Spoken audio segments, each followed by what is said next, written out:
ආයිබෝවන් ආදරණීය දුවේ පුතේ ඔබ මේ එකතු වෙලා ඉන්නේ maths with අමිත් බණ්ඩාර කියන YouTube channel එකත් එක්ක සදිස සංඛ්‍යා එහෙම නැත්නම් නිකිල වල හැසිරීම පිළිබඳව කතා කරනකොට එකතු කරද්දී කොහොමද නිකිල හැසිරෙන්නේ සහ අඩු කරද්දී කොහොමද නිකිල හැසිරෙන්නේ කියන එක පිළිබඳව අපි කලින් වීඩියෝ දෙක කතා කරා. ඔයාලට පුළුවන් ඒක බැලුවේ නැත්නම් මේ channel එකේ තියෙන අය වීඩියෝ දෙක ඒක බලන්න පුළුවන්. අද දවසේදී අපි කතා කරන්නේ කොහොමද මේ සදිස සංඛ්‍යා එහෙමත් නැත්නම් නිකිල ගුණ කිරීමේදී සහ බෙදීමේදී හැසිරෙන්නේ කියන එක පිළිබඳව කතා කරන්නේ. මුලින්ම අපි බලමු මේවා ගුණ කිරීමේදී සහ බෙදීමේදී මේ ලකුණු වල හැසිරීම කොහොමද සිද්ධ වෙන්නේ කියලා.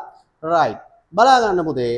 මෙන්න අපිට තියෙනවා ධනයි ගුණ කිරීම සහ බෙදීම කියන දෙකම එකම විදිහට තමයි යන්නේ.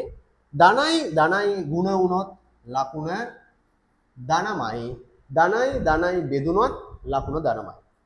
ඍණයි ගුණ වුණොත් ලකුණ ධන. ඍණයි බෙදුනත් ලකුණ ධනමයි.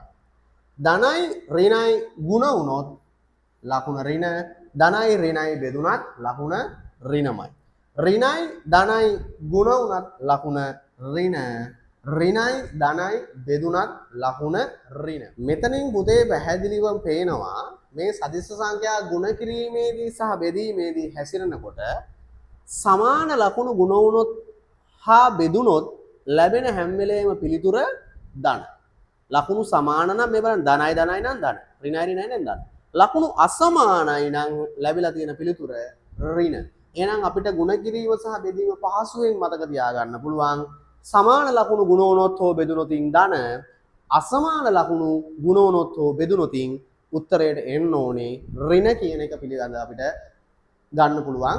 කෙටියෙන් ඒක මතක තියාගන්න පුළුවන්. එහෙනම් අපි ගණන් කීපයක් හදලා බලමු කොහොමද මේ වගේ උත්තර ලැබෙන්නේ කියලා.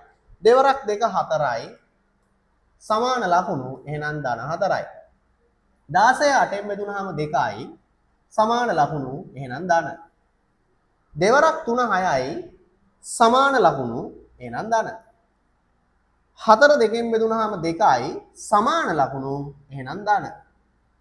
3 වරක් 2 6යි අසමාන ලකුණු එහෙනම් ඍණ. 8 4ෙන් බෙදුනහම 2යි සමාන ලකුණු නෙමේ අසමාන ලකුණු එහෙනම් ඍණ. ඔන්න හරියම පැහැදිලිව අපිට පුළුවන් අවබෝධ කරගන්න සමාන ලකුණු ගුණ වුණොත් හෝ බෙදුනොතින් අපිට ලැබෙන්නේ ධන පිළිතුරක්. අසමාන ලකුණු ගුණ වුණොත් හෝ බෙදුනොතින් අපිට ලැබෙන්නේ ඍණ පිළිතුරක්.